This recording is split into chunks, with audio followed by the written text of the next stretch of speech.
Find me new cook and housewife Allison. Utos si Renzo sa kanyang sekretaryang si Allison. Kailangan kasi niya dahil kakaalis lang ng kanyang kasambahay. Kailangan itong magpahinga dahil malapit ang mga anak. Yes sir, maghahanap na po ako bukas. Sagot naman ni Allison. Good. Dapat marunong sa mga gawaing bahay ah. Alam mo naman mga ayaw at gusto ko, di ba? Oo naman sir, makakaasa kayo syempre. Sa tagal mo ba naman akong sekretarya, kilalang kilala na kita.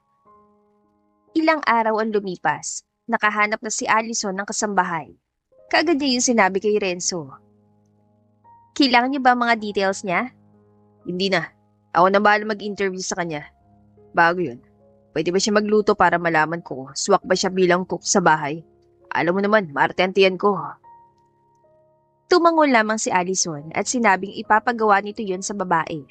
Si Renz naman ay napasandal sa kanyang swivel chair at biglang sumagi sa isip niya ang dating kasintahan na si Mika. Magaling itong magluto. Kaya na naghiwalay sila, nanibago siya dahil namimiss niya ang luto ng dalaga. Huminga siya ng malalim. Hanggat maaari, ayaw na niyang isipin pa nakaraan. Matagal na yon. Kumusta ka na kaya, Mika? Tanghali yun. Lalabas na sana si Renz para kumain ng tanghalian. Nang pumasok si Allison sa kanyang opisina na may dalang paper bag. Tinanong ni Renz kung ano yun. Yan po yung pinaluto ko kay Mika para sample ko magiging pasok ba siya bilang kasambahay niyo. Sagot ni Allison. Natigilan si Renzo. Tama ba ang dinig niya? Mika ang pangalan ng babaeng nahanap ni Allison. Well, madami namang Mika sa bansa. Tikman niyo po, masarap po yan. Siya kasi tagluluto sa karinderya kung saan siya nagtatrabaho. Kumain ako doon ng isang araw. Sobrang sarap ng luto niya, sir. Gusto raw niya na mas malaking sahod para sa kanyang pamilya, kaya tinanggap niya ang alok ko. Tumango na lamang si Renz at nagpasalamat, tsaka sinabing pwede na itong lumabas. Siya naman ay binuksan ang paper bag at nilabas ang Tupperware na naroon. Binuksan niya yon at tinikman. Ganoon na lang ang pag-awang ng labi niya nang malasahan yon. Ganoon ang lasa ng ulam na niluluto ng kanyang ex na si Mika. Natigilan siya. Kapangalan din ng dati niyang kasintahan ng babae. Napailing siya. Hindi. Baka coincidence lang yun. Bago umuwi galing trabaho si Renz, bumili muna siya ng take-out food. Doon niya na-realize sa kailangan na niya ng katulong. Mahirap kapag puro sa labas bumibili ng pagkain. Iba pa rin ang lutong bahay. Tinawagan niya si Allison. Allison, papuntay mo bukas si Mika sa bahay. Gusto ko siya makilala at may interview na rin. Sumang-ayon naman ang nasa kabilang linya. Siya naman ay kumain na rin ng hapunan dahil madami pa siyang gagawin. Kinabukasan, hindi muna agad pumasok si Renzo sa trabaho dahil hihintayin niya si Mika. Hindi niya alam pero kinakabahan siya. Parang may ina-expect siyang Mika. Napailing-iling si Renz. Ano ba? Hindi si Mika yan na ex-girlfriend ko. Baka kapangalan lang niya. Baka magkasing lutulan sila. Hanggang sa makarinig siya ng ugong na sasakyan sa labas ng bahay. Pinasundo kasi niya kay Allison si Mika. Naghintay siya na makapasok ang dalawa. Sir, nandito na po si Mika. Nasa labas po siya naghihintay. Sige, papasukin mo na siya, Allison. Niluwagan ni Allison ang pagkakabukas ng pinto. Pumasok ang isang babae na may itim at mahabang buhok. Nanlaki ang kanyang mga mata nang mamukhaan ng babae. Walang iba kundi si Mika, ang kanyang ex-girlfriend. Nanlaki ang mga mata ni Renz. Natawa ng mahina si Allison. Alam ko maganda si Mika, sir, pero hindi ko akalain na matutulala ka ng ganyan. Natatawang sabi ni Allison. Medyo close naman sila ng kanyang sekretarya. Boss-sekretary lang ang relasyon nilang dalawa. Kung ang ibang boss ay nai-inlove sa kanilang sekretarya, pero siya hindi. Kapatid lang ang turing niya sa dalaga. May kasintahan si Allison. Binigyan ni Renz ng masamang tingin ng sekretarya. Salamat sa pagsundo sa kanya. Iwan mo na kami. Bumalik na sa opisina dahil madami kang gagawin. Natawa na lamang si Allison saka nagpaalam na sa kanila. Pagkaalis ng babae, hinarap niya si Mika. Nice to meet you again, Mika. Akalain mo nga naman, magkikita pa rin pala tayo. Pagkatapos mo kong iwan, 6 na taon na nakakaraan. Samantala, Bumalik tayo kung saan kinausap ni Allison si Mika sa karinderya, kung saan nagtatrabaho ang dalaga. Kasalukuyan nagsiserve si Mika sa isang mesa na makita si Allison na papasok doon. Ngumiti siya dito. Pagkatapos niya maserve yun, tumabi siya sa babae. Good morning, Miss Allison. May balita na po ba sa trabahong inaalok sa akin ng boss niyo? Oo, katunayan. Gusto ko niyang papuntahin ngayon sa bahay niya. Okay ba yun sa'yo ngayon? Nanlaki ang mga mata ni Mika. Sa wakas, makikita na niya ang lalaki. Tumango-tango siya. Opo, gusto kong makita ang boss ninyo. As in, ngayon na po ba? Tumango si Allison. Dali-dali naman tumayo si Mika at nagpaalam. Nagpunta siya sa kanyang boss at sinabi na aalis na siya ngayon. Alam naman yun ang ginang at naiintindihan nito ang pagkalis niya. Nang payagan, nagtungo na siya sa kanyang silid para mag-impake. Nang matapos, lumabas na siya at sabay na sila ni Allison na tinungon sa sakyan. Suplado ba ang boss mo? Hindi napigilang itanong ni Mika habang nasa daan ng kanilang sinasakyan. Naku, mabait yun si Sir Renz. Minsan lang suplado kapag mainit ang ulo pero masasanay ka din kasi gano'n naman talaga. Napatango-tango na lamang si Mika pero hindi niya napigilang makaramdam ng kaba kahit papano. At hindi niya alam kung bakit. Nang makarating na sila sa harap ng mansyon, doon na pagtanto ni Mika kung sino ang magiging boss niya. Tara na sa loob, Mika. For sure, hinihintay ka na ni Sir Renz. Sandali lang. Natigilan si Allison at bahagyang tumaas ang kilay. Huwag mo sabihing aatras ka na. Nag-usap na tayo, Mika. Ina-expect ka ni Sir ngayon. Ayaw ko mapahiya. Bumuntong hininga si Mika. Wala na siya magagawa. Nandito na siya. Sayang naman ang kikitain niya kung sakali. Tutuloy ako. Nalula lang ako sa bahay. Sobrang laki kasi parang hindi ko kayang linisan. Pagdadahilan at biro ni Mika. Hindi naman yan pinapalinis si Sir ng buong araw. Gaya ng sabi ko, mabait siya at hindi siya abusado sa katulong. Niyaya na siya ni Allison na pumasok sa loob. Bumuntong hininga si Mika at sinundan na si Allison. Nang nasa tapat sila ng pinto, sinabihan siya na maghintay dahil sasabihan muna nito na naroon na siya. Ang lakas ng kabog ng dibdib ni Mika nang lumabas si Allison. Pasok ka na, Mika. Nasa sala si Sir at talagang hinintay ka. Excited yata na makilalang bagong kasama. Nakangiting sabi ni Allison. Ngumiti naman siya at pumasok na sa loob ng bahay. Nagtama ang mga mata nila ni Renzo o mas kilala sa pangalan na Renz. Kita ang gulat sa mga mata ng lalaki. Mika. Hindi napigilang mapalunok ni Mika nang banggitin ng binata ang kanyang pangalan. Naguguluhan na napatingin-tingin si Allison sa kanya at kay Renzo. Wait, magkakilala kayo? Nagtataka nitong tanong. Tinignan ni Renzo ang dalagang sekretarya. Lumabas ka na muna, Allison, at mag-uusap kami ni Mika. Nagkibit-balikat na lamang si Allison at lumabas na ng bahay. Nang makalabas ang babae, napatingin si Mika sa binata na seryoso nakatitig sa kanya. Nagbaba siya ng tingin dahil hindi niya kayang salubungin ang titig ni Renz. Kaya pala pamilyar yung nasa luto. At dahil ikaw pala yung Mika na binabanggit ni Allison, akala ko naman magkapangalan lang kayo. Kamusta ka na? Di ba dapat nasa probinsya ka? Tanong ni Renzo. Nung kinausap ako ni Allison na kailangan daw ng boss niyang nagangalan na Renz ng katulong, kagad kong tinanggap dahil kailangan ko ng mas malaking sahod para sa pamilya ko. At saka, ipinakita niya mga credentials niya. Hindi ko naisip na ikaw yon. Dahil ang gusto ko lang noon ay magkaroon ng magandang trabaho at makatulong sa aking mga magulang kaya hindi ko inalam ang background mo. Walang problema yon. Ang mahalaga ay katulong ako. At hindi dahilan ang ginawa mo sa akin para hindi kita tanggapin. Pinangakuan ka ng trabaho ng sekretarya ko. Paninindigan ko yun. Nag-angat si Mika ng tingin at nahuling nakatitig pa rin sa kanya si Renzo. Niyaya siya na maupo muna sa sofa. Na makaupo, nag-explain na si Renzo na mga dapat at hindi dapat niyang gawin sa bahay na yon. Malapit na kasing mga anak ang dati kong kasambahay, kaya kinailangan ko maghanap ng bago. What a coincidence. Sa dinami-dami ng babae na pwede niya makausap, ikaw pa. Dahil siguro nangangailangan ako ng pera kaya nilapit ang tadhana si Allison sa akin, sir. Napatango-tango na lamang si Renzo tsaka tumayo. Nagpaalam na itong magbibihis na dahil kailangan pang magtungo sa opisina. Nang makalis ang binata, napabuntong hininga na lamang si Mika.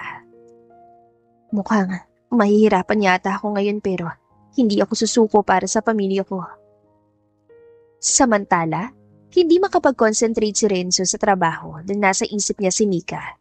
Ang kaalamang nasa bahay niya dating kasintahan ay nagpapaalala sa sakit na ramdaman niya ilang taon na nakakaraan. Hindi naman siya pwedeng paalisin ng babae dahil may isa siyang salita. Ay, baka sa dinami-rami ng tao sa mundo, ikaw pa Mika. Hindi napigil ang bulong ni Renzo. Mukhang ang lalim nun sir ah. Puna ni Allison nakapapasok lamang sa loob ng opisina dala ang mga files na kailangan niya. Lumapit ang dalaga at ibinaba ang mga iyon sa kanyang mesa. Wala, may naisip lang ako. Alam mo naman, madaming problema dito sa kumpanya.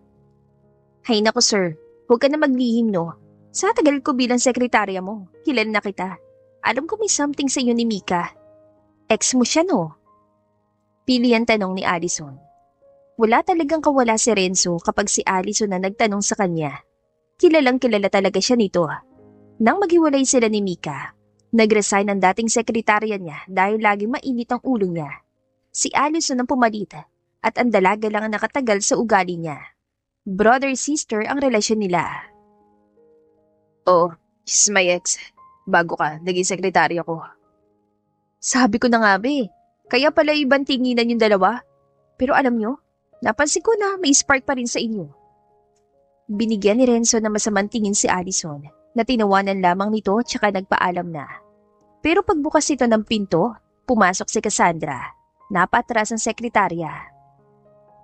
Ito na naman yung babae na hindi marunong tumanggap ng rejection. Bulong ni Allison pero narinig naman niya yon. You can go now, Ali. Iwan mo muna kami. Pagkalabas ni Allison ng opisina, lumapit sa kanya si Cassandra at pinalibot sa kanyang batok ang mga kamay. Kagad niyang kinalas yon at nilayo ang sarili sa babae. Sumimangot si Cassandra. Ano? Paano mga nangyari sa atin ni Renz? Wala na lang ba yun sa'yo? Lahat ng mga nangyari sa atin, ang tawag ng laman. Wala tayong relasyon at kailanman wala akong ipinangako sa iyong relasyon.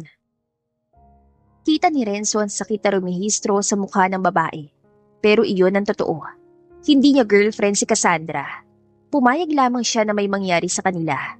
Ang kaninang malungkot na mukha ay napalitan ng matalim na mga mata. Sinisiguro ko na mapapasakin ka, Renz. Hindi ko hahayaan na mapunta ka sa iba. Pagkasabi niyon, lumabas na si Cassandra ng opisina at pabalibag na sinara ang pinto. Napabuntong hinga na lamang si Renz at bumalik sa swivel chair para ituloy ang ginagawa. Sakit talaga ng ulo yung Cassandra na yan. Nang matapos si Renz sa trabaho, umuwi na siya ng bahay. Napapikit siya na malanghap ang mabangong amoy ng nilulutong ulam ni Mika. Kagad siya nagtungo sa kusina. Nadatan niya ang dalaga na pakanta-kanta pa habang nasa harap ng gas stove at niluluto ang paborito niyang ulam. Pinasadahan ni Renzo ng tingin ang likuran ni Mika. Mas lalong gumanda ang katawan nito. Kagad siya nag-iwas ng tingin nang magawi sa kanya ang tingin ng dalaga. Nandiyan na po pala kayo, sir. Malapit ko na maluto ang paborito niyong chicken adobo. Sige, pakihanda na lang para makakain na. Magbibis lang ako. Pagkasabi niyon, tumalikod ni siya at umakyat sa kanyang silid. Napahiga siya sa kama at napatitig sa kisame. Kaya ko kayang iwasan si Mika. Bakit ganun? Sa kabila ng mga nagawa niya, nananatili ang paghanga ko sa kanya. Napabuntong hininga na lamang si Renzo, tsaka tumayo para magbihis. Samantala, sa kusina, kung saan nakangiting nagluluto si Mika, hindi niya napigilang alalahanin ang itsura ni Renz kanina. Pagod man ang binata pero napakagwapo pa rin ito. Mas lalo siyang gumawapo at gumandang katawan. Siyempre, CEO kaya batak sa ehersisyo. Nang matapos siya sa pagluluto, inihanda na niya ang mga pagkain sa mesa. Natigilan si Mika nang maalala ang dahilan kung bakit kailangan niyang hiwalayan si Renz. Ang punot dulo kung bakit kailangan niyang umalis ng Maynila at bumalik sa probinsya 6 na taon na nakakaraan. Tita Renita, may sasabihin po ba kayo? Tanong ni Mika nang mapagbuksan niya ng pinto si Renita, ang ina ni Renz. Pumasok ang ginang at nilibot ang mga mata sa kabuuan ng kanyang boarding house. Nagtatrabaho si Mika noon sa isang department store. Ang liit pala ng boarding house mo. Puna ni Renita. Naupo naman siya sa tapat ng ginang. Tumunog pa ang sofa dahil sa bigat niya. Opo, sakto lang naman po sa akin, tita. Ako lang naman po mag-isa rito. Hindi na ako magpapaligoy-ligoy pa, Mika. Alam ko may sakit ang iyong ama at kailangan niya siyang operahan, di ba? Tumango si Mika. Kaya nga nagsisikap siya para may maipadala sa kanyang pamilya at nagtitipid para makaipon para sa pagpapaopera ng kanyang ama. Gumiti si Renita at may kinuha sa bag nito. Nanlaki ang mga mata ni Renita na makakita ng makapal na pera. Gusto kitang tulungan, Mika, para hindi mo na problemahin pa perang gagamitin sa operasyon ng iyong ama. Talaga po? Huwag po kayong mag-alala. Wala akong sinabi na ipapahiram ko ito, Mika. Ibibigay ko ito. At ang kapalit ay, iwan mo na ang aking anak. Natigilan si Mika. Hindi niya akalain na ipapagawa iyon sa kanya ni Renita. Pero mahal ko po si Renz, tita. Hindi ko po iiwan mo ang anak ko o hindi maoperahan ng ama mo dahil gagawa ako ng paraan para hindi siya tanggapin sa alinmang ospital. Tumulo ang luha ni Mika sa mga narinig. Hindi niya akalain na sasabihin niyon sa kanya. Ang buong akala niya ay gusto siya ng ginang pero hindi pala. Ibig sabihin, pakitang tao lamang ang mga ipinakita ni Renita sa kanya. Inilapag ng ginang ang pera sa mesa. Kunin mo na at umalis ka na dito sa Maynila at bumalik ng probinsya. Hindi kita gusto para sa anak ko. Tandaan mo, buhay ng tatay mo nakasalalay rito. Pagkasabi niyon ay lumabas na si Renita. Lihim na lamang na napayak si Mika dahil sa awa sa sarili. Wala siyang magawa para ipaglaban si Renz. Wala siyang pagpipilian dahil buhay ng kanyang ama nakasalalay. Bumuntong hininga siya at kinuha ang pera. Patawarin mo ko, Renz. Pero kailangan ko to. At umalis siya ng Maynila at umuwi ng probinsya nang walang alam si Renz. Bumuntong hininga si Mika nang matapos siya sa pagbabalik tanaw. Ganun talaga ang buhay. Kaya kang tapak-tapakan at maliitin ang mayayaman. Bakit ba ang unfair ng mundo? Hindi ba pwedeng pantay-pantay ang tingin ng bawat isa? Kaagad na tinapos ni Mika ang ginagawa na makarinig siya ng sunod-sunod na yabag. Pinunasan na rin niya ang luha naglanda sa kanyang pisngi. Nang makapasok si Renz, hindi niya maiwasang pasadahan ng tingin ang dating kasintahan. Napakagwapo nito sa suot na shirts at sando. Kain na po tayo, sir. Baka gutom ka na lalo't anong oras ka na rin nakauwi. Niligyan ni Mika ng pagkain ng plato ni Renz bago siya tumayo sa gilid ng binata para maghintay kung may uutos ba ang binata sa kanya. Tinignan siya ni Renz. Halika, saluhan mo ako, Mika. Di naman pwedeng ako lang mag-isang kakain habang nandyan ka sa gilid ko, di ba? Iyon naman po talagang trabaho ko, di ba, sir? Saluhan mo na ako para may kasabay akong kumain. Ang boring naman kung mag-isa ko lang. At saka para mainit-init pang pagkain. Dalawa lang naman tayo dito. Wala nagawa si Mika kundi ang maupo sa tapat ni Renz. Matapos malagyan ng pagkain ng plato, nagsimula na siyang kumain. Hindi niya maiwasan ang lihim na mapangiti dahil kahit lumipas sa maraming taon, hindi pa rin nagbago si Renz. Samantala, tahimik lamang na kumakain si Renzo habang lihim na sinusulyapan ng dalaga. Ang ganda niya talaga. Hindi napigilang ikomento ni Renzo nang mapasulyap siya ulit kay Mika.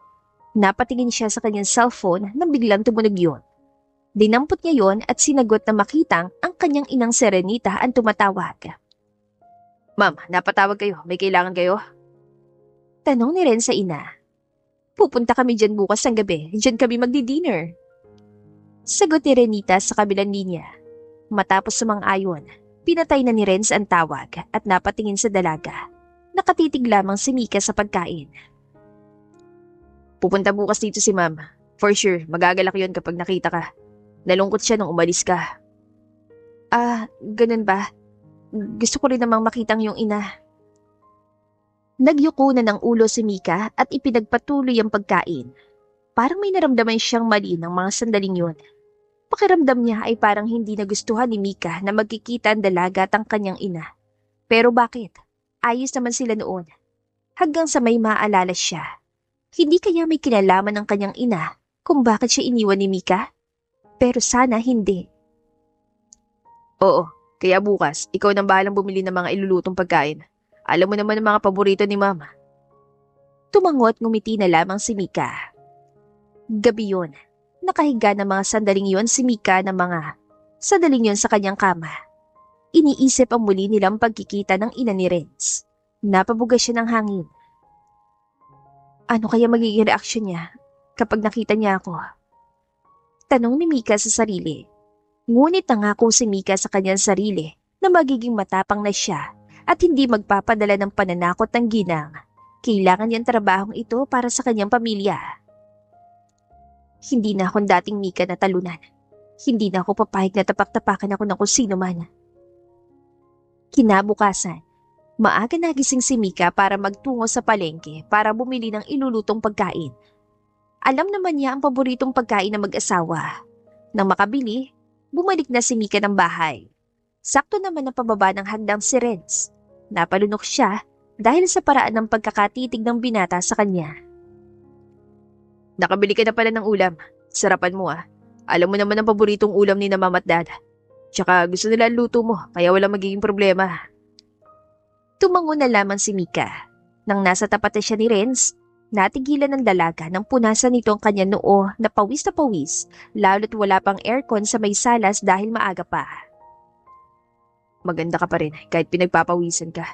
Mas lalo kang gumanda, Mika. Puri ni Renz.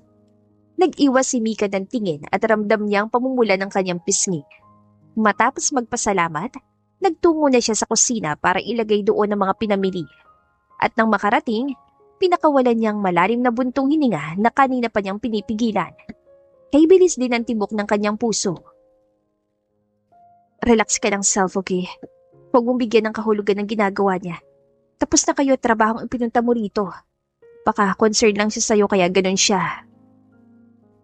Sa kabilang banda, hindi maiwasang mapangiti ni Renz habang nasa harap siya ng computer habang sinicheck ang email ng mga gusto maging investors nila. Iyon ang itsura ng binata nang pumasok si Allison sa kanyang opisina. Mukhang masayang boss ko ngayon ah. Biro ni Allison sa binata. Nag-angat naman ng tingin si Renz at nakita ang sekretarya na nakangisi ngayon sa kanya. Bakit? Bawal na ba maging masaya, Allison? Tanong ni Renz. Iba kasing aura niyo ngayon, sir. Sobrang napakaaliwalas ang inyong mukha. Dahil ba may nagpapasaya na sa'yo?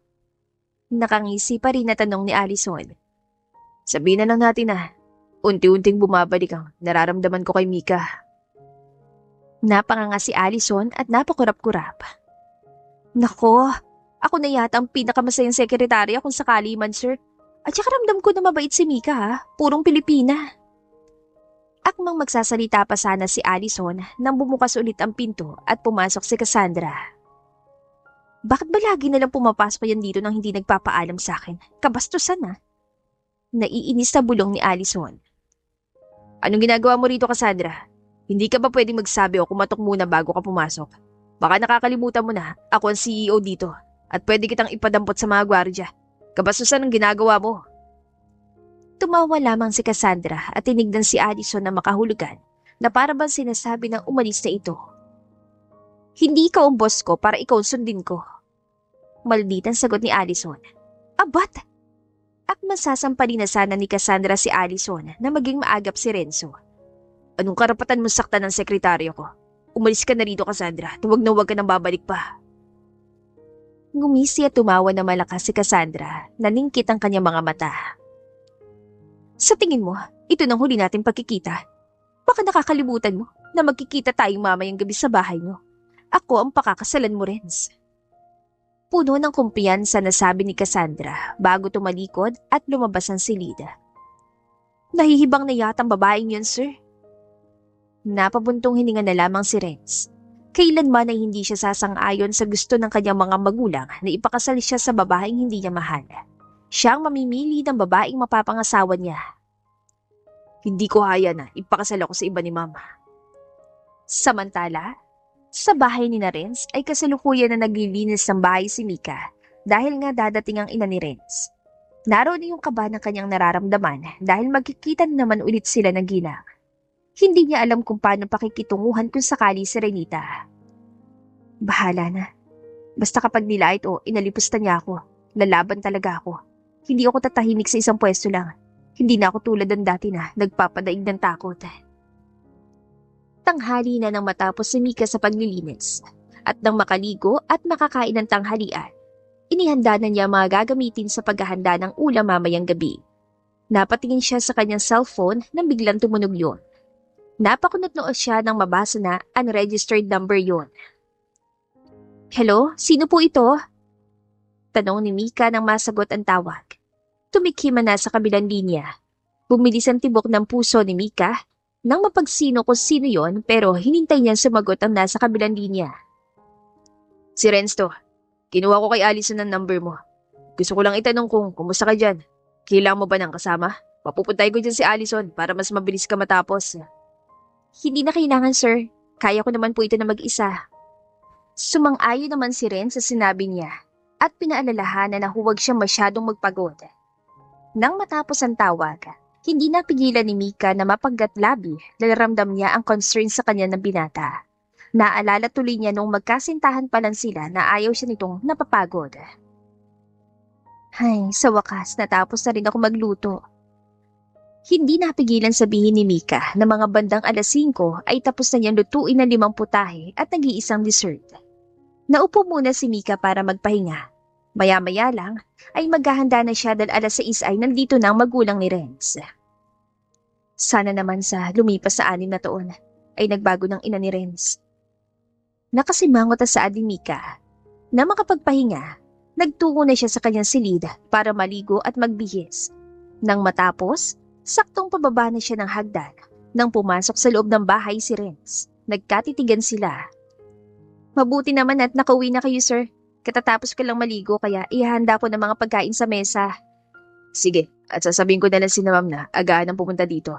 Maraming salamat. Alam kong pagod ka sa pagluluto kaya may bibigay ako sa'yo. Lumapit si Renzo at may ibinigay na sobre at alam niyang pera iyon. Umiling-iling si Mika. Nako, hindi na sir. Ayos lang. Trabaho ko naman na magluto, di ba? Kaya hindi niyo na ako kailangang bigyan ng pera. Hinawakan ni Renzo ang kanyang kamay. Natigilan si Mika dahil sa kiliting dala niyon patungo sa kanyang katawan. Napakalambot ng kamay ng binata. Inalagay doon ni Renz ang pera. Kunin mo na para sa pamilya mo. You deserve it. Hindi biro magluto lalo't mag-isa mo lang. Hindi ko malang nagawa nung kailangan mo ko. Tinanggap ni Mika ang pera tsaka nagpasalamat.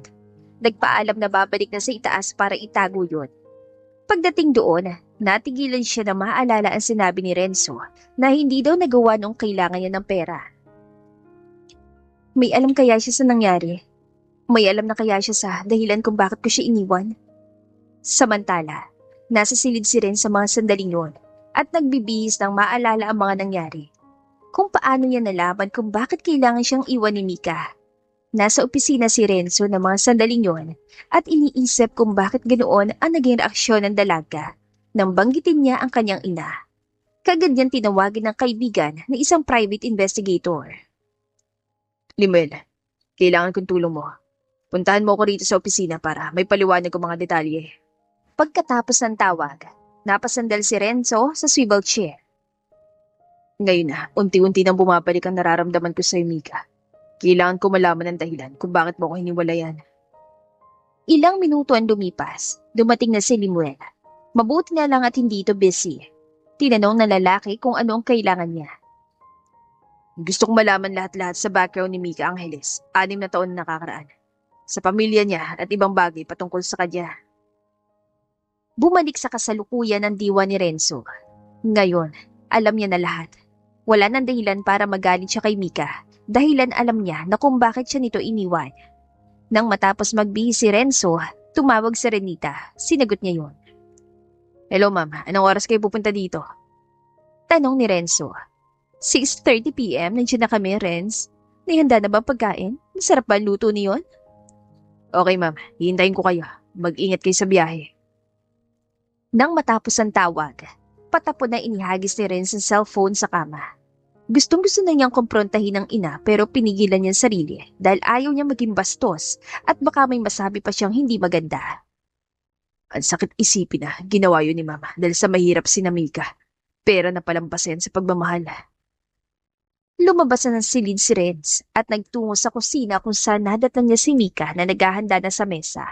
Loose shirt at above the knee na shirt ang suot ng dalaga pero bagay pa rin yun sa dalaga. Napatingin sa kanya si Mika at ngumiti. Ngiti na gustong-gusto niya nakikita noon at ngayon. Nakabisa po pala kayo, Sir Renz. Malapit na ako matapos. On the way na po ba si Ma'am at Sir? Baka mamaya pa. Nagbibis pa lang si Ma'am. Tulungan na kita dyan. Naku, huwag na Sir. Nakakahiya naman. Kaya ko naman tong mag-isa. Baka madumihan pa ang suot niyo. Ngunit hindi siya nakinig. Lumapit siya kay Mika at akmang hahawakan ng isang bowl ng putahe ng hawakan din niyo ng dalaga. Natigilan ng dalaga at napatingin sa kanya. Tumitig si Renzo rito kaya nagtitigan sila. Siguro ito na ang tamang panahon para sabihin sa dalaga na hindi niya kailanman ito nakalimutan. Napakaganda mo pa rin, Mika. Sa lumipas na 6 na taon, ikaw pa rin na naman ang aking puso. Alam ko ng dahilan kung bakit mo ko iniwan. Napaawang ang labi ni Mika, hindi makapaniwala sa mga nasabi niya. Anong ibig mong sabihin, Sir Renz? Nag-imbestiga ako sa nakaraan. Nalaman ko na nagkasakit ang iyong ama at kailangan siyang operahan. Nakausap po rin ng tao ni Mama at sinabi nagbigay si Ma'am ng pera sa'yo kapalit ang pananahimik mo at pag-alis dito sa Maynila. Nagyuko ng ulo si Mika at humiwali sa lalaki. Oo, yun nga ang dahilan. Dahil wala na akong pagpipilian nun, Renz. Kailangan ni Papa ng pera at biniwalan ako ng iyong ina na lumapit sa iyo dahil mawawalan ng trabaho at 2 kong kapatid. Naikuyom ni Renzo ang kamay. Hindi niya akalain na aabot na sa ganong punto ang ugali ng kanyang ina. Hindi niya yun mapapalagpas. Pero sa ngayon, gusto ko muna mag-focus sa trabaho ko para sa pamilya ko. Hanggat maaari, ayoko ng gulo, Renz. Parang may humaplo sa puso ni Renzo nang banggitin dito ang palayaw niya. Pero hindi siya papayag. Hindi siya papayag na maghihiwalay ulit sila ni Mika nang dahil sa kanyang ina. Alam ko na mahal mo pa rin ako, Mika. Please, lumaban ka. Ituloy natin ang pagmamahalan natin noon. Umiling-iling si Mika at nagmamandaling nagtungo sa banyo. Hinayaan na lamang ni Renz ang dalaga dahil baka gusto lang nitong makapag-isip-isip. Huminga ng malalim si Mika na makapasok siya ng banyo. Anong nangyari? Bakit naging ganoon si Renz? Aaminin niya nitong mga nakarang araw. Napansin niya na bumalik ang nararamdaman niya rito. Pero ayaw niya ng komplikadong relasyon, lalo at hindi naman gusto si Mika ni Renita. Ano bang dapat kong gawin? Nandito ako para sa pamilya ko. Hanggat maaari ayaw ko na magulo pang buhay namin. Nang makapagmuni-muni sa banyo, lumabas na si Mika. Nakaupo sa silya si Renz at napatingin sa kanya. Alam ko naguguluhan ka ngayon, Mika. Di kita minamadali. Pasensya ka na sa akin kanina. Sasagot na sana si Mika nang may marinig siyang ugong ng sasakyan sa labas ng bahay. Tumayo si Renzo. Mukhang sina Ma'am na yun. Wait lang, puntahan ko lang. Tumango lamang si Mika. Lumapit sa kanyang binata at hinawakan ng kanyang kamay. Hindi niya kayang hilahin ang kamay niya na hawak ni Renz. Huwag ka matakot kay Ma'am. Akong bahala sa'yo. Hindi ka niya masasaktan. Salamat, Renz. Binitawan na ni Renz ang kamay ni Mika at lumabas na ng kusina. Nanghihinang napaupo siya sa silya. Ilan sandali lang, nakarinig siya ng papalapit na yabag kasabay ng pagbukas ng pinto ng kusina. Napatingin si Mika roon. Pumasok si Renita kasamang asawang si Benedict. May kasama din silang isang magandang babae na nakayapo sa kamay ni Renz. Nakaramdam ng selos si Mika. Napatingin sa kanya si Renita. Kumunatan noon ni Renita nang mapagmasdan siya. Sandali, parang pamilyar ka sa akin. Mika? Ikaw ba yan, Mika? Nagtatanong ang mga matang napatingin ng ginang kay Renz. Pinanlakihan ng ginang ng mga mata ang binata. Anong ginagawa ni Mika rito sa bahay mo, Renz? She's your ex. Iniwan ka niya, di ba? Anong meron na tinanggap mo pa siya? Baka mamaya may balak yan. Nasaktan si Mika sa mga sinabi ni Renita. Pero totoo naman na iniwan niya si Renz at may dahilan siya kung bakit niya ginawa yun.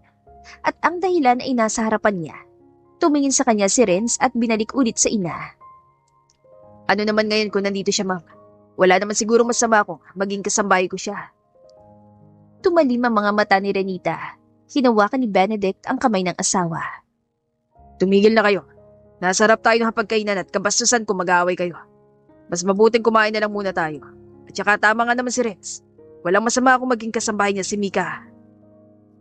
Bumaling sa Renita kay Cassandra na tahimik lamang sa gilid pero matalim ang tingin kay Mika. Makahulugan na tinginan ng ginang si Renzo. Walang nagawa ang binata, kundi ang puntahan ng dalaga at ipaghila ng upuan. Nagsimula na silang kumain. Nasa gilid lamang si Mika. Thank you, Renz. Napaka-sweet mo talaga. Malanding sabi ni Cassandra pero hindi siya pinansin ng binata. Samantala, hindi maiwasang mainis si Renzo sa ina dahil sa inasal nito. Kailangan niya itong makausap mamaya. Well, walang comeback na mangyayari dahil ipapakasal na kita kay Cassandra, Renz. Sa ayaw at sa gusto mo, siya mapapangasawa mo. Nakataas ang kilay na sabi ni Renita nang lumipas ang ilang minuto na tahimik silang kumakain. Mayroon ako sariling desisyon, ma'am. Ipapakasal mo ko kay Cassandra, hindi ko naman siya mahal. Kung magpapakasal man ako, dapat sa babaeng mahal ko. At walang ibang gustong pakasalan si Renzo, kundi si Mika. Sasagot na sana ang kanyang ina pero sumabat ang kanyang ama. Kumain muna tayo. Can you stop arguing in front of the food? Wala nakasagot sa kanila, kaya tahimik na lamang silang kumain. Nang matapos kumain, iniligpitan ni Mika ang kanilang pinagkainan. Lumapit si Renzo sa dalaga at bumulong. Kumain ka na pagkatapos mong magligpit. Ayaw magutom ka. Gusto ko tang yayain kanina pero ayaw kong uminit ang ulo sa'yo ni Mama. Ngumiti si Mika at sinabing ayos lang yon. Bumaling si Renzo sa kanyang ina na masama ang tingin sa kanila ng dalaga. Wala siyang pakialam. Kung hindi niya siguro alam ang dahilan kung bakit siya iniwan ni Mika. Iisipin niya nag-aalala sa kanyang ina na mahulog ulit ang loob niya kay Mika at iwan siya. Pwede ba kitang makausap, Mama? Tanong ni Renzo na makalapit sa ina. Sige, kailangan nga talaga natin mag-usap dahil may mahalaga akong sasabihin sa'yo. Napagkasunduan nila na sa Teresa na lamang mag-usap. Nang makarating doon, kagad siyang hinarap ng kanyang ina. Anak, si Cassandra ang gusto kong pakasalan mo. Siyang nararapat sa'yo. Ang pamilya nilang isa sa pinakamayaman sa buong Manila. Malaking tulong kung magiging asawa mo siya. Mas larong lalawak at lalaki ang kumpanya. Hindi ko kailangan ng kayamanan nila. Kaya kong palawakin ang kumpanya nang hindi humingi ng tulong ng ibang tao, ma'am. So please, stop this dahil wala akong balak pakasalan si Cassandra. Tumalikod na si Renzo at nagtungo sa pinto. Natigilan siya na magsalita ang kanyang ina. Dahil mahal mo pa rin si Mika? Anak, iniwan ka ni Mika. Nakalimutan mo na ba yon, ha? Nakita ko kung paano ka nahihirapan na mag-move on. At ngayon babalikan mo ulit siya? Nahihibang ka na ba? Mabuti na lang ipinailala ng kanyang ina ang bagay na yon. Pumarap si Renzo at seryosong tinignan ng ina. Iniwan nga ba talaga ako ni Mika, ma'am? O ikaw ang dahilan kung bakit kailangan niya akong iwan? Buong tiyak na tanong ni Renz. Nagsalubong ang kilay ni Renita. Anong pinagsasabi mo, Renzo? Wala akong alam sa mga sinasabi mo. Alam mo naman na gusto ko noon si Mika para sa'yo, hindi ba? Bakit ko gagawin yon? Kahit sino namang ina magagalit dahil sa ginawa niya yon. Kaplastikan lang ang pinakita ninyo. Pero ang totoo, hindi gusto si Mika para sa akin dahil mahirap lamang siya. Pero itong sasabihin ko sa inyo, mama. Ilalaban kong pagmamahala naming dalawa. Nahihibang ka na. Hindi mo alam ang mga sinasabi mo. Nagiging bastos ka na dahil sa Mika na yan. Basta, si Cassandra ang para sa'yo. Napailing na lang si Renzo at tumalikod at pumasok sa loob ng bahay. Alam niyang hindi kabastusan ang ginawa niya dahil hindi lahat ng pagkakataon ay tama ang sinasabi ng magulang. Sa isang banda naman, patapos na si Mika sa paghuhugas ng plato nang may magsalita sa kanyang likuran. Tingnan mo nga naman, ex ka pala ni Renzo Martinez. Saan ka kumuha ng kapal na mukha para landin siya? Napalingon si Mika sa nagsalita. Nakita niya si Cassandra na nakataas ang kilay habang matalim na nakatingin sa kanya. Kung siguro siya ang Mika 6 na taon na nakakaraan, baka nanginig na ang tuhod niya sa takot. Pero hindi. Hindi na mangyayari yon. Nilande, bakit ko gagawin yon? Siya nanligaw sa akin, Cassandra.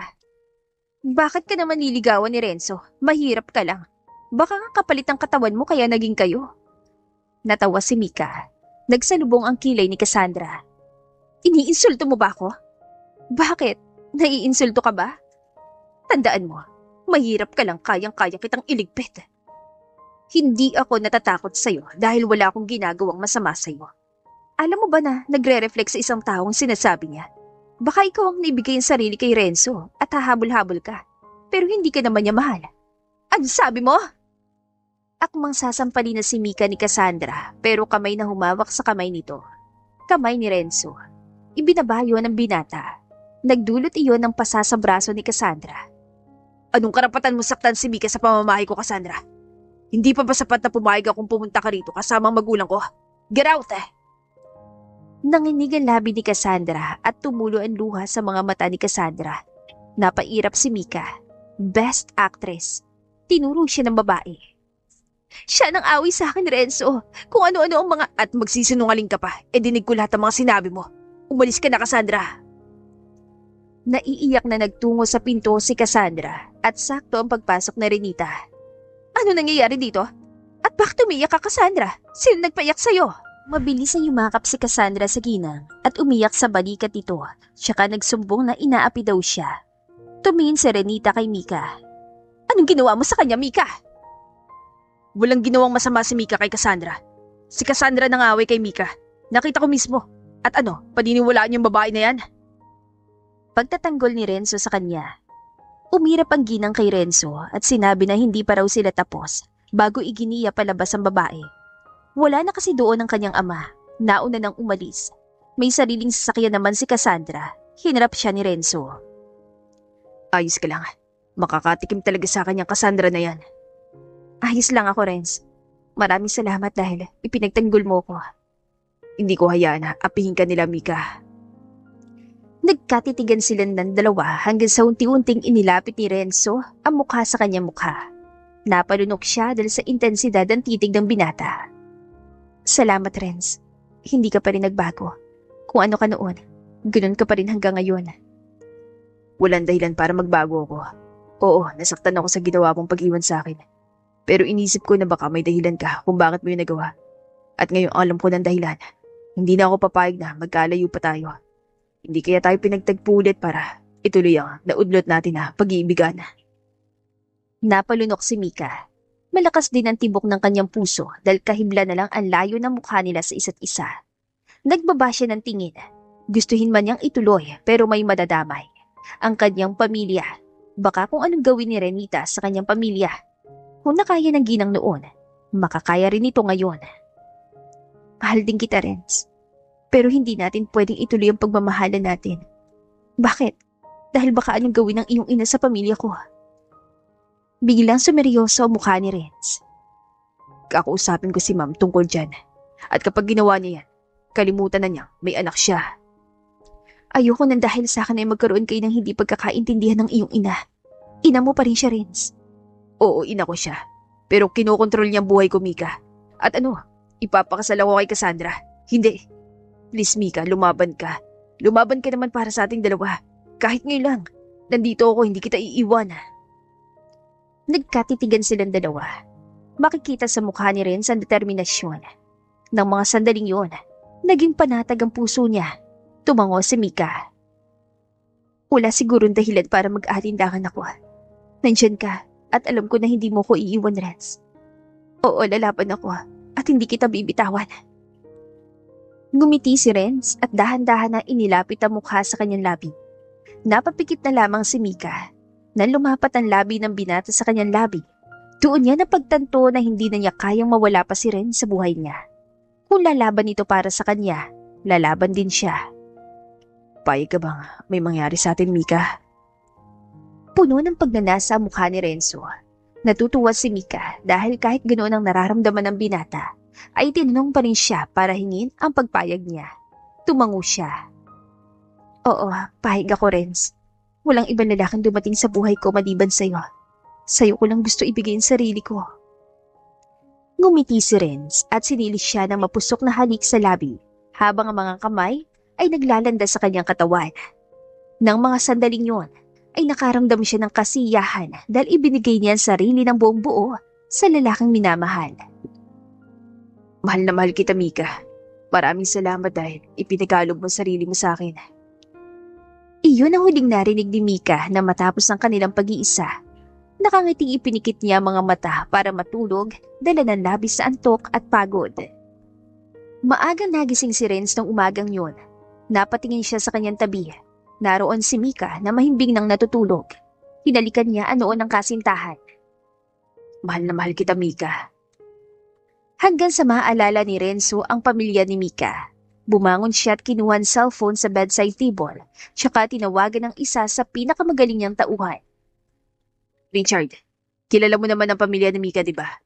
Alamin mo kung saan nagtatrabaho ang kanyang mga kapatid. At kausapin mo manager na huwag siyang tatanggap ng suhol kapag binigay siya kapalit ang pagtanggal sa kanila sa trabaho. Keep them safe, please. Salamat, Rich. Nang sabihin ni Richard na susundin ito ang mga sinabi niya, pinatay na ni Renzo ang tawag. Napatingin siya kay Mika na mahimbing pa rin na natutulog. Lumapit siya at hinalikan sa noong kasintahan. Magiging maayos ang lahat. Tutuparin kong pinangako ko na poprotektahan kita at ang iyong pamilya. Hindi magagalaw ni Mama ang pamilya mo. Matapos titigan, tumayo na si Renzo at nagtungo sa kusina para magluto ng agahan nilang dalawa. Naisip niya, kailangan na rin pala niyang iban si Cassandra sa opisina. Matapos magluto, sakto naman na pumasok si Mika sa kusina. Ang sarap naman ang niluluto mo. Puri ni Mika na may malapad ang ngiti sa labi. Lumingon siya at nakitang kasintahan na may malapad ang ngiti sa mga labi. Siyempre, sasarapan kong pagluluto dahil gusto kong marami kang makain. Alam ko na pagod ka kagabi. Piling sagot ni Renzo sa dalaga. Kita niya ang pamumula ng pisngi nito na gustong gusto niya. Ipinaghila niya ng upuan si Mika at sabay silang kumain. Habang kumakain, nag-angat ang tingin sa kanyang kasintahan. Makikita sa kanyang mukha ang pangamba at takot. Natatakot ako. Baka kung anong gawin ng iyong ina sa pamilya ko. Baka patanggalin sa trabaho mga kapatid ko. Baka, Mika, huwag kang mangamba. Nalutasan ko ng problema mo. Magiging maayos din ang lagay ng iyong pamilya. Hindi ko kayo pababayaan. Salamat. Ayoko kasing madami sila sa mga nangyayari. Hinawakan ni Renz ang kamay ng dalaga na nakapatong sa mesa at hinalikan yun. Responsibilidad ko na protektahan ka. Lalo na ngayon na mainit ang ulo sa'yo ni Cassandra at ni Ma'am. Kailangan ko makausap si Ma'am na huwag ka na niyang guguluhin.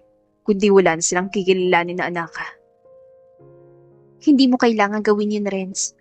Nakakaya sa iyong magulang. Sino ba ako? Nandala sa akin masisira ang relasyon yun ng iyong ina. Napabuntong hininga na lamang si Renzo. Napatitig siya sa maamong mukha ng dalaga. Napakabuti talaga nito. Tumango siya. Mukhang nagpapadala na naman siya sa kanyang emosyon. Maraming salamat sa paalala. Pasensya kung nakakalimot na. Nadala lang ng emosyon dahil sa mga ginawa niya sa'yo. Ngumiti lamang si Mika tsaka nagayang kumain na. Pagkatapos nilang kumain, nagbihis na siya para sa pagpunta sa opisina.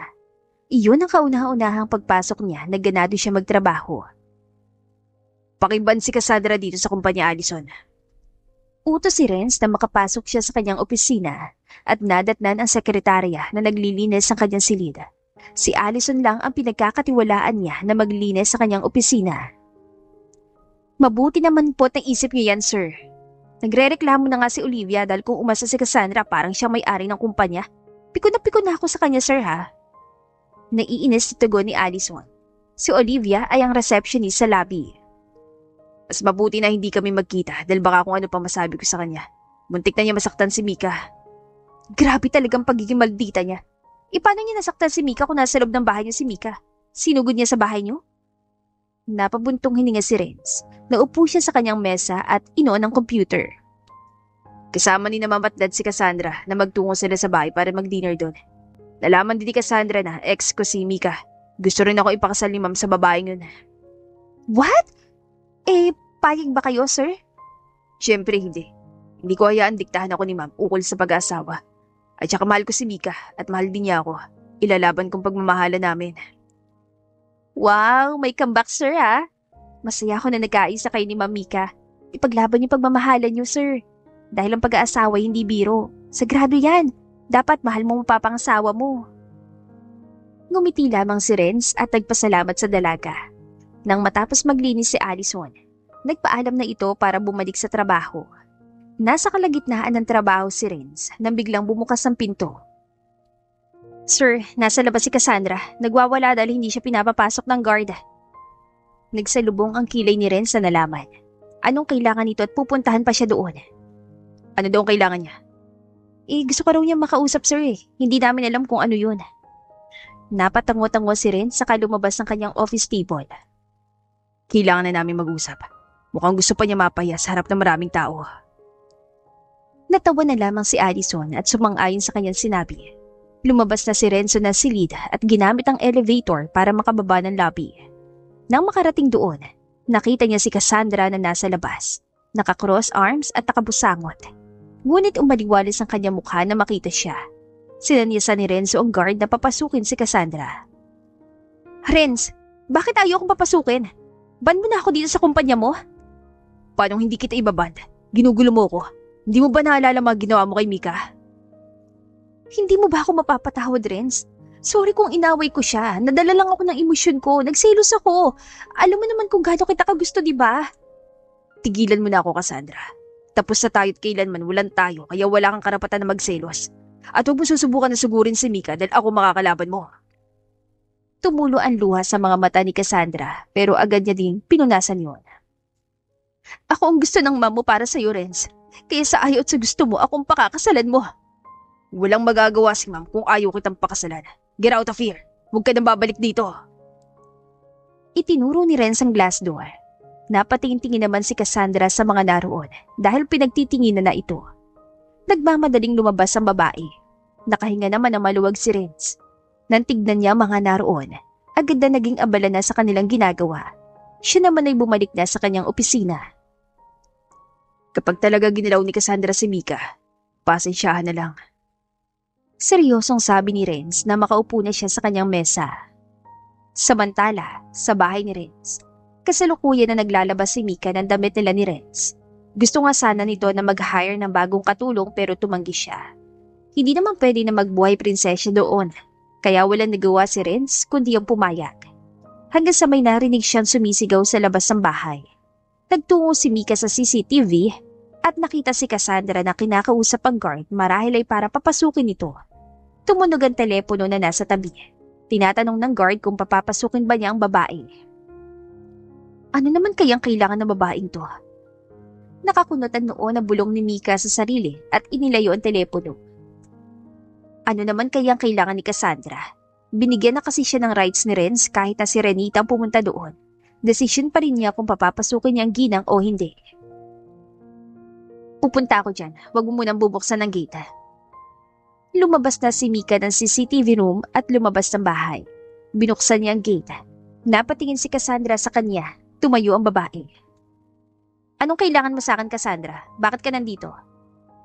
Gusto sana kita makausap ng tayong dalawa lang. Kahit dyan na lang sa loob ng compound niyo. Tinignan ni Mika mula ulo hanggang paa si Cassandra. Mukhang nagsasabi naman ito ng totoo. Pero ayaw niya maging kampante. Sige, pauna ka nang pumasok. Susunod ako. Kakausapin ko lang si Manong Guard. Pumasok na nga si Cassandra at naupo sa silya na naroon. Lumapit siya sa Ginoo. Manong, standby ka lang ha. Kapag tinawag na kita, lumapit ka agad. Ayos ba yon? Tumangot sumang-ayon naman ang gwardiya sa kanya. Siya naman ay nagtungo na sa loob at naupo sa tapat ni Cassandra. Anong kailangan mo, Cassandra? Nandito ka ba para sabihin na give up ka na kay Renz? Dahil kahit anong gawin mo, hindi ka maikakasal sa kanya. Ilalaban namin ang pagmamahala namin. Alam mo naman na gusto ako ng ina niya, di ba? Wala kang magagawa kung akong gusto ng kanyang ina. Paanong wala? Mahal namin ni Renz ang isa't isa. Wala namang magagawa ang kanyang ina sa desisyon ng kanyang anak. Nakataas ang kilay na tugon ni Mika. Oo, maldita na kung maldita. Pero mas maldita ang nasa harapan niya. Naningkit ang mga mata ni Cassandra. Talagang igigit ang gusto mo ha. Tignan lang natin kung magugustuhan ka pa ni Renz. May kinuha si Cassandra sa loob ng bag na botilya. Bago pa mabuksan ng babae, mabilis na tumayo si Mika at tinulak ang babae. Dahilan para mapaupo ito sa lupa at matapon ng likido sa lupa. Guard! Sigaw ni Mika. Mabilis naman na pumasok ang gwardya. Itinuro niya si Cassandra. Pakilabas yan dito! May bala kong gawa ng masama! Hindi pa tayo tapos, Mika. Ano ba? Bitawan mo ako! Kaya kong lumabas! Napabuntong hininga na lamang si Mika. Mukhang asido yata ang gustong isaboy sa kanya ng babae. Pabuti na lang at malakas ang pakiramdam niya. Ano na lang ang mangyayari sa kanya mukha kung nasabuyan siya ng asido? Nanginginig ang mga kamay ni Mika na tinawagan si Renz. Renz, kailangan kita ngayon. Tuluyan ang naiyak si Mika ng mga sandaling yun. Samantala, sa kabilang banda, hindi maiwasang mag-alala ni Renz na sagutin niya ang tawag at marinig na umiiyak si Mika. Mukhang may problema ang kanyang kasintahan. Mika, okay ka lang? Pupunta na ako dyan. Please don't cry. Sobrang nag-aalala na ako sa'yo. Tuloy-tuloy lang na umiyak si Mika kaya nagpaalam na si Renzo at uuwi na ng bahay. Dali-dali siyang tumayo at lumabas ng silid. Nadatnan niya si Allison na inaasikaso ang presentation niya mamaya. Cancel all my appointment today, Ali. Reschedule all the meetings. Seryosong utos si Renzo. Sir, bakit? May biglayan tayo today. Hindi pwedeng i-cancel yun. Wala akong pakialam, Ali. Kailangan ako ni Mika. Umiyak siya ngayon at hindi ko rin alam kung paano magko-concentrate kung siya nasa isip ko. Ikaw nang bahala magdahilan. Kapag naayos mo yan, ikaw magiging maid of honor namin ni Mika.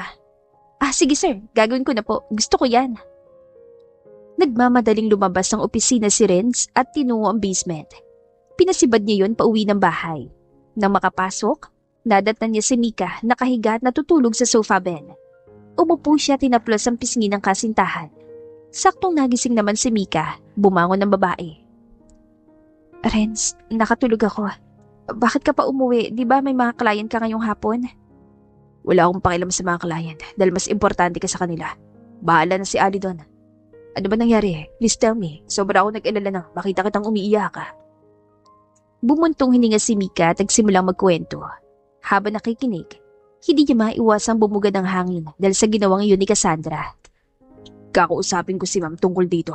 Hindi ko na ito mapapalampas. Nandito siya sa pamamahay ko nang gawin yun. Akamang sasagot sana si Mika na makarinig sila ng sunod-sunod na katok sa pinto. Sinabi niyang buksan yun. Pumasok ang gwardya na may dalang plastik at isang botilya. Sinabi ng lalaki na iyon ang ibinuhos si Cassandra kay Mika. Tumayo siya at kinuha yun. Ipapa-examine ko kung ano to. Pero base sa itsura, parang asido to. Manong, wag ka magpapapasok dito sa bahay ah. Tumingin siya kay Mika at hinalikan sa noo ang kasintahan. Dito ka muna. Kakausapin ko si ma'am. Baka may kinalaman siya dito. Baka nga magkasabot sila. Pasensya ka na lang dahil sa akin nagkaroon kayo ng hindi pagkakaunawa ng iyong ina. Siyang gumawa ng dahilan para magkaroon kami ng hindi pagkakaunawaan. Hinalikan niya sa noo si Mika tsaka lumabas ng bahay. Sumakay ng kanyang sasakyan at inungo ang bahay ng kanyang magulang. Pero bago yun, nagtungo muna siya sa isang kakilala para patignan ang likido. Kagad yun in-examine ng kaibigan. Ganoon na lang ang pagkuyom ng kanyang kamao na sabihin ng lalaki na asido yun. Talagang ginagalit ako ni Cassandra. Gusto pa talaga sirain ang buhay ni Mika. Pagdating ni Ren sa kanila, kagad siyang pumasok sa loob. Nadatnan niya ang kanyang ama na nanonood ng telebisyon. Where's mom, dad? Gusto ko siya makausap. May bahay ng galit na sabi ni Ren sa ama. Sakto naman na pababa ng hagdan si Renita. My dear son, thank you for coming here. Namiss mo ba kami? O nandito ka para sabihin na payag ka ng pakasalan si Cassandra at na-realize mo na hindi para sa'yo si Mika. For sure, magbe-benefit ang iyong kumpanya. Over my dead body, ma'am. Hindi ko siya papatulan lalo na sa ginawa niya. Pumunta siya sa bahay at balak buhusan si Mika ng asido sa mukha. Tell me, ma'am, ikaw ba nag-utos sa kanya na gawin yon? Hindi ko kayang gawin yon, Renz. Masama ako pero hindi ko magagawa yon. Natawa si Renz at napailing-iling. Sinungaling talagang kanyang ina. Napakasinungaling niyo talaga, no? Nagawa niyo ang ilayo sa akin si Mika. Ito pa kaya? Tiyak na gagawin niyo lahat para hindi kami magkatuluyan. Hindi na yata kayo tao. Matakot sana kayo sa karma, mama. Renz, huwag kang nagsasalita ng ganyan sa iyong ina. Ina mo pa rin siya. Pagsaway ni Benedicto kay Renz. Oo, dad. Ina ko siya. Pero sa tingin mo tama bang ginawa niya? Hindi ganyan ang puso ng isang ina. Nagiging makasarili na siya. Gusto niyang sabuyan ng asido si Mika. Makatao pa ba yun?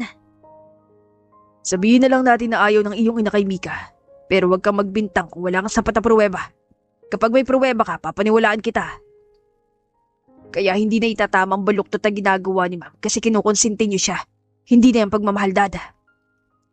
Natahimik si Benedicto at nag-iwas ang tingin. Nang makababa si Renita, tinawid dito ang distansya nilang dalawa. Wala akong alam sa sinasabi mo, anak. Wala akong inutos kay Cassandra na sabuyan ng sa asido si Mika. May sarili siyang isip. Alam mo naman kung gaano kanya kagusto. Oo, masama ako pero hindi ko naman maaatim na gawin yun sa isang tao. At yung ginawa ko noon, ginawa ko rin yun para sa kanya. Napailing-iling na lamang si Renz dahil alam niyang puro kasinungalingan na naman ang sasabihin ng kanyang ina. Naglakad na siya patungo sa pinto. Kapag may masamang mangyari kay Mika, hindi ko kayo mapapatawad. Baka kalimutan ko na rin na naging ina ko kayo.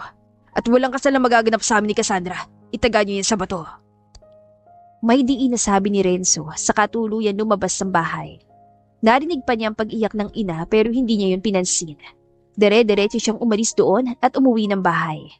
Pagdating doon, sinalubong agad siya ni Mika. Kumusta ang pag-uusap niyo ng iyong ina? Nag-aalalang tanong ni Mika.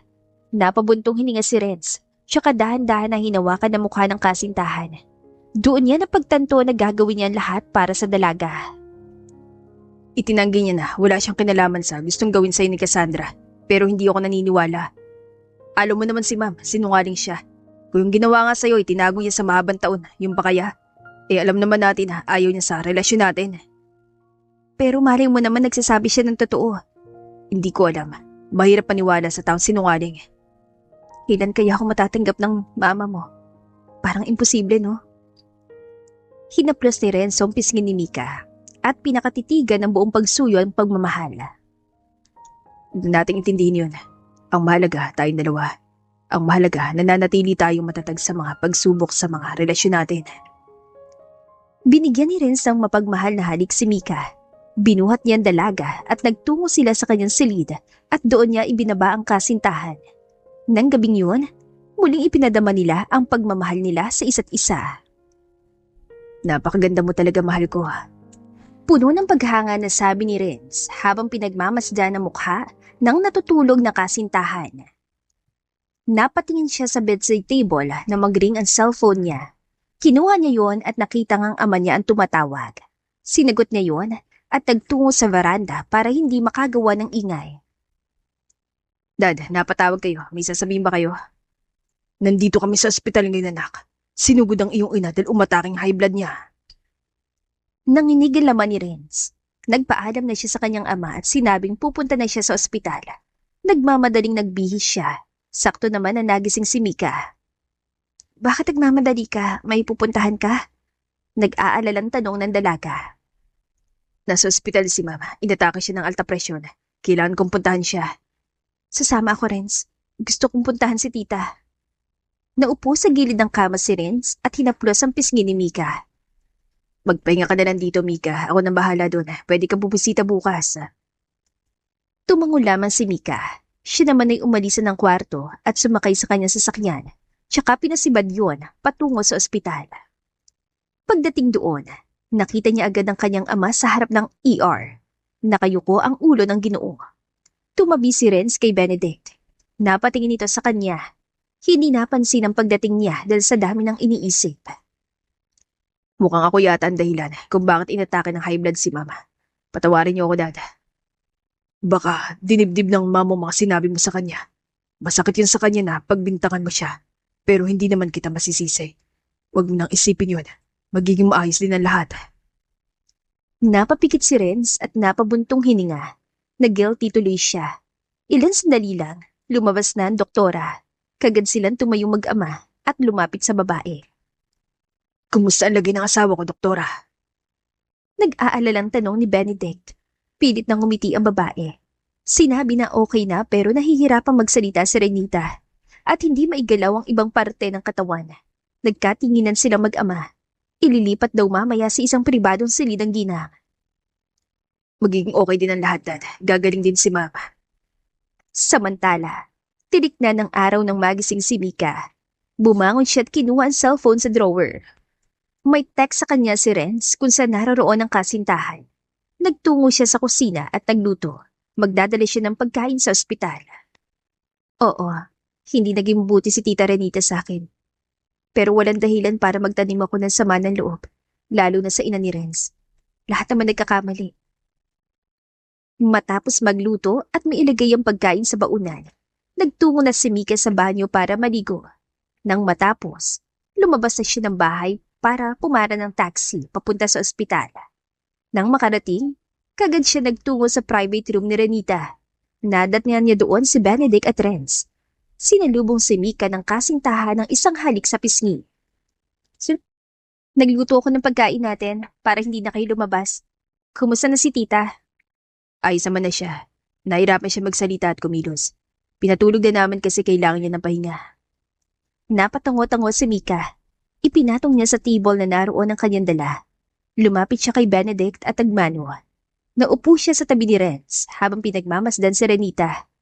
Ilan sandali ang lumipas. Nagpaalam si Renz na pupunta muna sa opisina para maligo.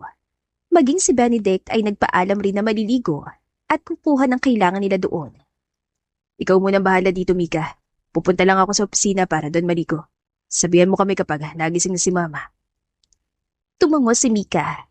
Nang makalabas sa mag-ama, hindi niya maiwasan titigan ng ginang. Naaawa siya sa sitwasyon nito. Nang makaramdam ng gutom, kumain na siya. Natigilan si Mika nang marinig na umuungol si Renita. Renz, patawarin. Tumayo si Mika at nilapitan ng ginang. Okay lang po ba kayo? May masakit po ba sa inyo? Nag-aalalang tanong ni Mika.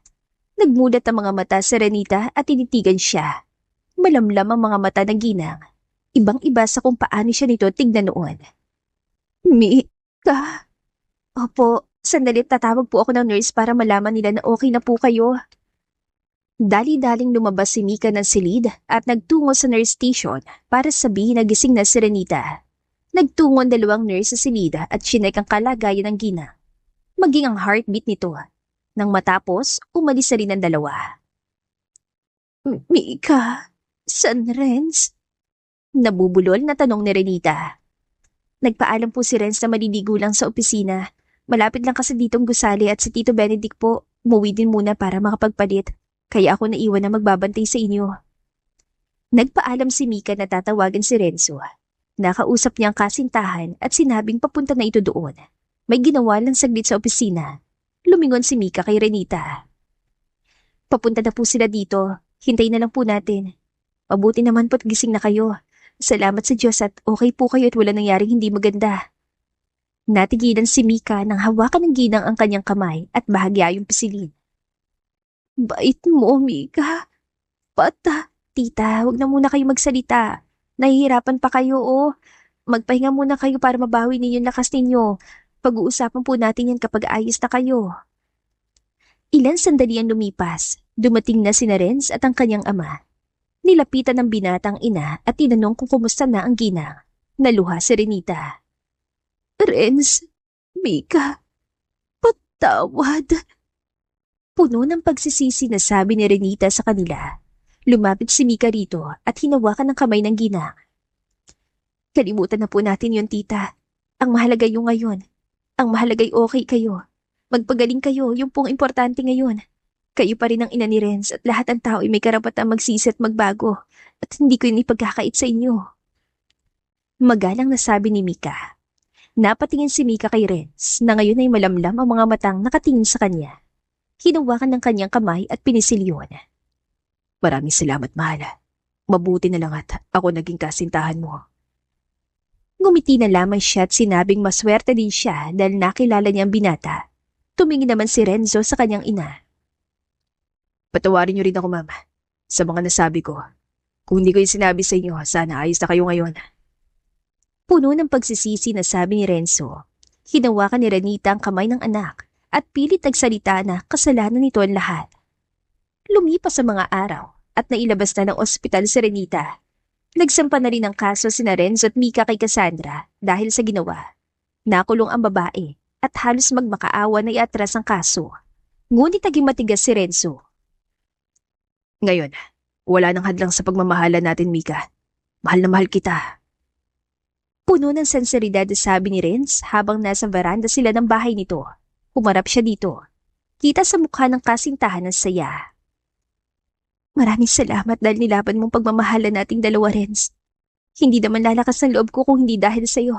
Mahal na mahal din kita. Hinalikan siya sa noo ni Renz. Natigilan at napasinghap si Mika nang umatras ang binata at lumuhod sa kanyang harapan at inilahad ang kamay na may hawak na kahon na naglalaman ng singsing. Tutal, maayos na lahat. Wala nang problema. Kaya siguro, panahon na para yayain kita ng pakasalan ako. Will you marry me, Mika? Can you be my wife for the rest of my life? Naluluhan tumango si Mika at nilahad ang kamay sa harap ni Renzo. Nakangiting sinuot ang binata ang singsing sa kanyang daliri at hinalikan yun. Tumayo ang kasintahan. Hinapit siya sa kanyang bewang at siniil ng mapusok na halik. Nang mga sandaling yun, labis-labis ang sayang nararamdaman ni Mika. At dito na po nagtatapos ang ating kwentong pag-ibig. Maraming salamat po sa pakikinig. To God be the highest glory. Hanggang sa muli. Paalam!